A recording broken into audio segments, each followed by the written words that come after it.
प्रिय विद्यार्थी, इस वीडियो के अंदर हम नाज़ी सोच के खास पहलू, उनकी क्या सोच थी उसके बारे में जानेंगे।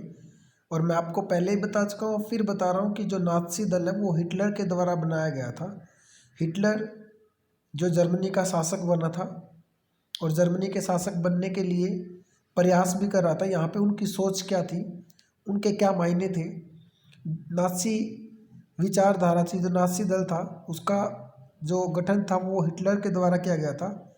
और इसका जो गठन है वो प्रथम विश्व युद्ध में शुरू हुआ था और उसके बाद वो तेज़ी से फैलने लगा। उसके बाद 1945 की बात करें तो उसके जब 1945 का जो युद्ध है वो ख़त्म हुआ था, उसके साथ भी ये भी जो दल हिटलर के द्वारा बनाया गया था वो ख़त्म हो गया था।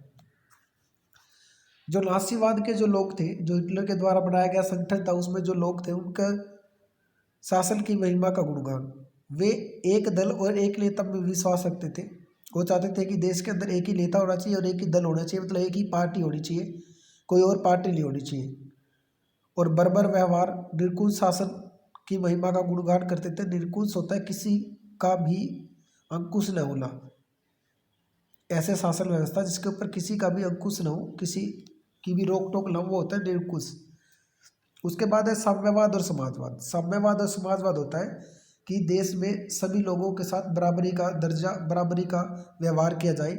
लेकिन जो हिटलर था वो साम्यवाद और समाजवाद एक ही बात है, दोनों का मतलब समाजवाद और साम्यवाद इसका कट्टर विरोधी था, दुश्मन था।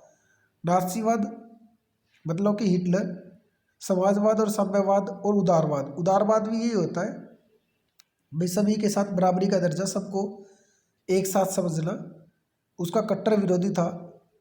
जर्मनी में हिटलर सत्ता प्राप्त करके सारी शक्तियाँ अपने हाथों में चाहता था और उसने सत्ता में आते ही मजदूर दल जो थे, मजदूर संगठन जो थे, उन सबको कुचल दिया। उसका डर भी था कभी ये दल इकट्ठा होकर उसके खिलाफ कुछ कर ना दे। इसी कारण से वो किसी के साथ भी बराबरी के दर्जे वाली बात लेकर आ कि सबको अधिकार हो किसी चीज़ का, वो नहीं चाहता था। इसी कारण से उसने सत्ता में आते ही मजदूर संघ जो दल थे वो सबको कुचल दिया, खत्म कर दिया। लोकतंत्र विरोधी, हिटलर जो था वो लोकतंत्र का विरोधी था। लोकतंत्र का मतलब होता है जनता के लिए और जनता के द्वारा चलाया जाने वाला शासन, जिसमें सारी जो शासन है वो जनता के द्वारा चलाया जाता है, जनता के द्वारा चुने गए प्रतिनिधियों के द्वारा चलाया जाता है और सारी जो भागदौड़ है वो जनता के हाथ में होती है मेन। लेकिन जो नाज़ीवाद था, जो हिटलर था, वो इसका विरोधी था बहुत ज़्यादा। वो बिल्कुल भी समर्थन नहीं करता था लोकतंत्र का। वह सभी प्रकार की संसदीय संस्थाओं को समाप्त करने के पक्ष में था और सारी पावर अपने हाथ में रखना चाहता था। ये उनकी सोच थी, यहाँ पे सोच की बात करें। और उसके बाद बात की जाए, जो हिटलर था वो युद्धों को उचित ठहराता था। उसका मानना था कि युद्ध जरूरी है। नाज़ीवाद मतलब हिटलर ने युद्धों और शक्ति के प्रयोग को उचित ठहराया। उसने अंतर्राष्ट्रीय शांति को बनाए रखने, शांति को एक दिखावा बताया और उसका मजाक उड़ाया।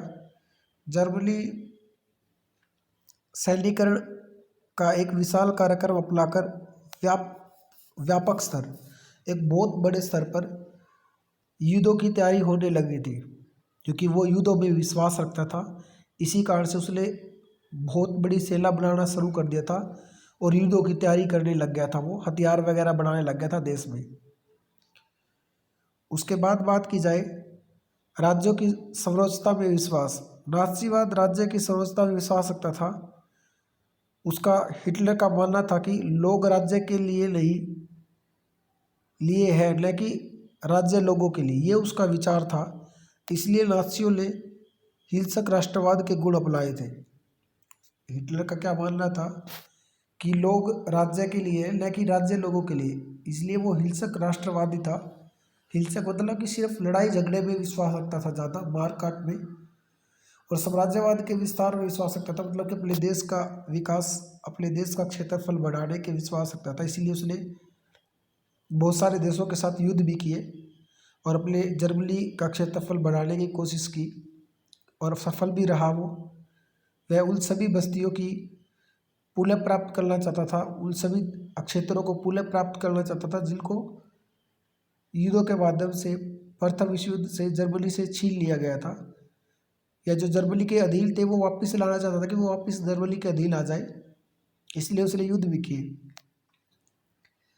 7 पॉइंट को देखोगे आप, जर्मनी जाति संसार की सर्वश्रेष्ठ जाति थी। वो मानता था कि विश्व की सबसे जो ऊपर की जाति है वो जर्मनी जाति है, और दूसरी जातियों को बुराई करता था। ये उसकी सोच थी। उसकी सोच थी कि जर्मन के जो निवासी है वो सबसे ऊपर है और कोई भी नहीं है, और यहूदियों को सबसे नीचे मानता था।